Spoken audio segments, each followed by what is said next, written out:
Ini itu kalau terlihat jelas, ini orang melihat ini beras apa, ini beras apa, berarti orang bilang ini beras pakan mano. Terus ini, ini beras kalau misalkan di rumah makan atau pasti akan minta kayak gini. Cuma itu mas. Jadi masih saat ini untuk di tempat yang sini merah itu juga nggak semua orang mau menanam karena memang takut kalau belum punya pasar.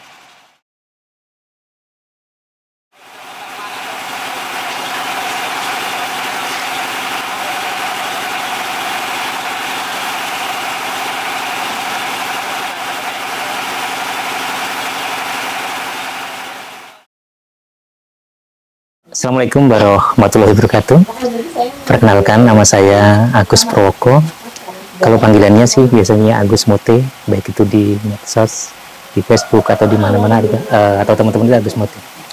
Kebetulan saya ketua asosiasi padi lokal Pakem yang itu bergerak dalam spesial padi Sembada Merah. Kenapa padi Sembada Merah? Karena untuk bagian Sleman itu memang sangat-sangat potensial sekali, baik itu dari hasil produksi maupun pemasarannya.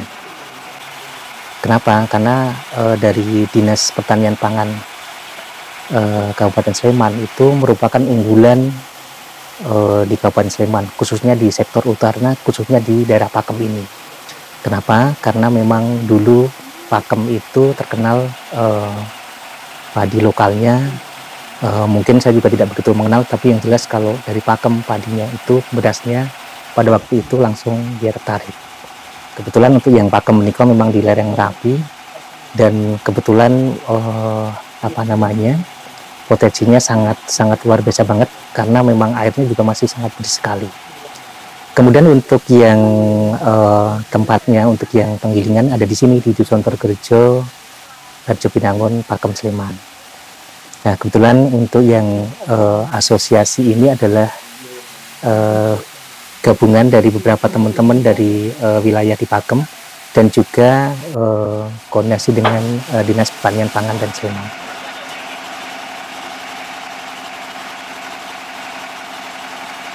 Kebetulan kan dulu terkenal namanya beras Pakem, beras putih ya. Cuma saat ini orang tidak begitu banyak tahu ataupun mengenal itu karena takut kalau berasnya itu yang putih itu dia ada agak campuran hitam, kemudian ada kuningnya. Nah, ternyata setelah saya telusuri ternyata hanya masalah proses saja. Jadi proses misalkan panen itu kan sekarang bukan zaman dulu ya, tapi pakai thresher, dan thresher itu antri. Jadi begitu antrinya dia urutan terakhir, kualitasnya padi atau gabahnya itu jadi kurang bagus. Kemudian itu yang pertama. Kedua, begitu misalkan disimpan, biasanya kan di PP berapa kali dan semuanya, dia cuma begitu udah terlihat seolah-olah itu kering udah simpan. Nah, begitu disimpan itulah artinya ada kuning itu. Lalu saya juga berpikir dengan teman-teman semuanya, apa sih potensi yang besar. Nah, kebetulan kan dari Sleman itu pengembangan luar biasa banget untuk padi Sembada Merah. Padi Sembada Merah itu dulunya itu namanya Cempo. Cempo kan orang bilang Atos ya, Atos. Ternyata dari saat ini begitu ada program-program penanaman, ada bantuan benih, bantuan semuanya, baik itu dari Gaboktan, dari kelompok tani ataupun dari petaninya sendiri, begitu dicoba dimakan itu nggak se-Atos Cempo yang dulu. Nah, makanya itulah kenapa saya sangat tertarik dengan potensi itu. Tetapi saya juga harus sadar betul bahwa beras Sembada Merah ataupun Cempo itu pasarnya itu terbatas. Tapi dia keunggulan yang kedua adalah begitu dia disimpan baik gitu, itu berasnya yang itu dia akan semakin merah marun. Karena seperti ini ya, ini sangat cukup untuk potensi yang di sini tuh cukup merah ini. Tapi jangan dibandingkan dengan tempat yang lain ya, karena memang padi Sembada Merah itu adalah hasil dari Cempo yang dulu itu menjadi yang Sembada Merah ini. Itu Mas, itu jadi kenapa saya sangat tertarik dengan pengembangan itu. Yang ketiganya adalah begitu hasil panennya itu lebih besar daripada yang putih. Apalagi itu digabungkan dengan perpaduan antara pupuk kimia dengan yang organik. itu juga sangat potensial sekali. Dan saat ini memang kalau untuk pengembangan yang lebih lanjut adalah untuk yang organik. Tapi seperti contoh yang di sini sebenarnya itu organik, tapi dia tidak bersertifikat. Tetapi bagaimana pengembangannya, apakah begitu organik itu hasilnya lebih baik? Ternyata juga dari sisi kualitasnya itu luar biasa banget. Ternyata.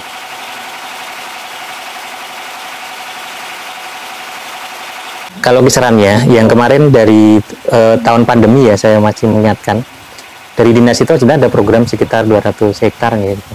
Cuma karena pandemi itu tidak jalan.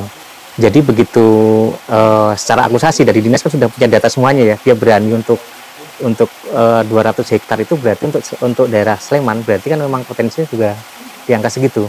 Tapi kembali ke bawah di kami itu masuk ring itu adalah sekitar 10 hektar. 10 hektar itu pada nanam gitu. Untuk ring yang untuk wilayah di Pakem gitu. Untuk walaupun dia terpisah-pisah gitu, tidak satu blok gitu ya. Apalagi kalau nanti ada program selanjutnya gitu. Jadi kalau ya di saya adalah kuatin dulu fondasi dasarnya. Jadi kalau itu tidak ada program dia menanam berarti udah kuat. Terus kemudian kuatin untuk pembelinya. Pembelinya kan sudah ada yang terbesar di Sidomulyo ya, tempat Pak Bangun itu. Kemudian ada di personal penggilingan itu, dan kemudian tergabung dalam Perpadi di Kabupaten Sleman. Apalagi sekarang sudah sinkronisasi dengan Perpadi di DIY, mungkin akan lebih potensi lagi.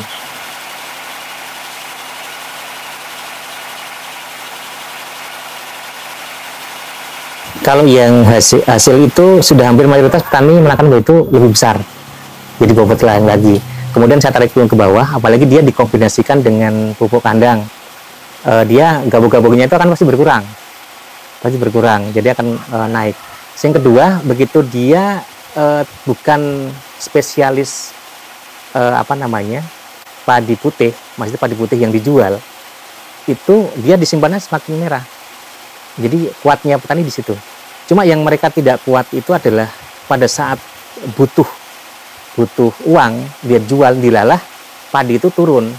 Kayak pas kemarin ya, mungkin sekitar setengah tahun yang lalu, itu pasarannya mungkin di atas per kilo itu 55, kemudian turun lagi 50, bahkan ke bawah lagi. Itu bakul-bakul agak kesulitan. Kalau yang sekarang saat ini, semua orang pasti akan tanya, akan bertanya punya padi merah apa tidak gitu, untuk kondisi saat ini gitu.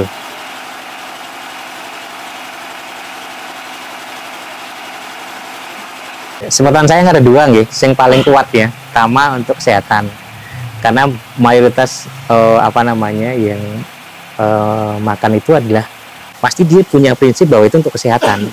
Artinya begitu, misalkan dia nyun sewu ya, ada diabetes itu kon milih putih sama merah, mungkin orang menyarankan atau dokter menyarankan yang merah.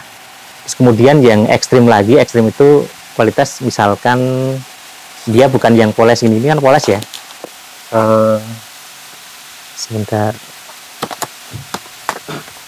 atau yang ini ya, yang ini itu kalau terlihat jelas, ini orang melihat ini beras apa, berarti orang bilang ini beras makan mano. Terus ini beras kalau misalkan di rumah makan atau pasti akan minta kayak gini. Cuma itu mas, jadi masih saat ini untuk di tempat yang sini merah itu juga nggak semua orang mau menanam karena memang takut kalau belum punya pasar. Tapi kalau ditanya masalah hasil kemudian penyimpanan, pasti mereka akan bertanya, kon nyimpen putih apa merah apa ini, pasti akan kenapa merah, karena dia akan semakin merah marun. Terus kemudian kuning-kuningnya itu nggak seperti yang putih. Terus kemudian jenisnya dulu namanya cempo itu sebutan saya yang sudah pernah saya coba itu ada yang pendek, dia merah itu dia agak pendek, saya lupa jenisnya ya. Kemudian yang normalnya agak tinggi. Jadi kenapa menanamnya di MT2, karena kalau MT1 takut ambruk itu loh, ambruk situ. Makanya mudah-mudahan nanti dari dinas atau dari ahli-ahlinya yang bisa mencoba itu bisa jenis merah yang khusus di MT1. Jadi biar nantinya begitu ada angin itu dia tidak ambruk gitu. Karena petani juga salah satu ketakutan kalau menanam di MT1 pasti masalah ambruknya itu. Iya, yang jelas kalau ditanya rasa ya orang waktu akan memilih beras putih. Ya karena memang sudah tahu cempo, orang langsung bilang atos pasti itu. Nah, kalau sudah pada merah itu ya ora atos juga ora ora pulen gitu. Tapi ini saya juga tanya petani yang menanam itu apakah rasanya itu seperti cempo yang dulu, ternyata tidak.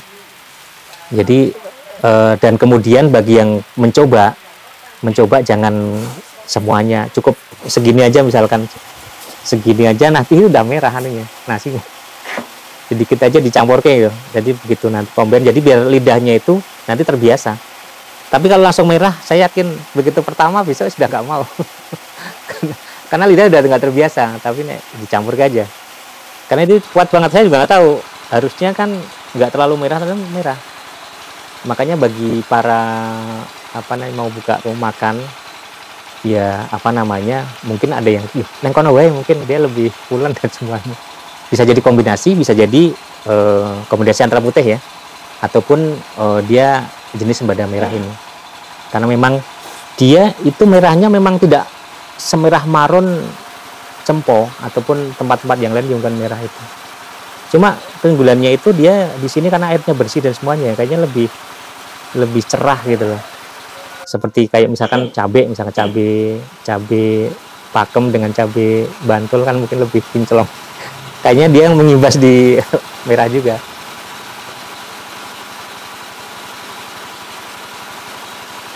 Kalau dulu mungkin lamanya itu adalah masalah waktu. Dulu merah itu kan mungkin lebih lama dari putih ya, selisih mungkin 1 bulan. Apalagi yang merah juga lebih lama lagi. Tetapi yang sekarang dengan adanya sembada merah itu, saya belum tahu secara umum ya, cuma saya pernah membuktikan satu petani, dia tidak percaya merah, tetapi karena komunikasi berjalan, akhirnya saya cuma bilang, lahannya coba dibagi 2, yang satu mungkin yang putih, yang satu merah. Alhamdulillah dia mau, terus dia nanam, ternyata lebih selisih sekitar seminggu lebih cepat merahnya, itu kan balik gitu. Berarti karena memang hasil dari dinas. Saya belum tahu bagaimana perkembangan dari awal sembada merah menikah.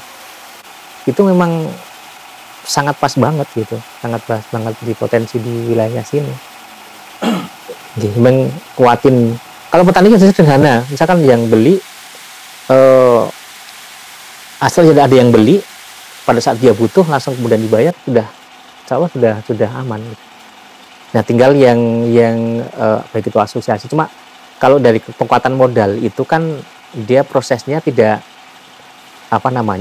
tidak berapa tahun gitu baru pun dibayarkan ya. Dia kan 1 tahun kan 2 kali.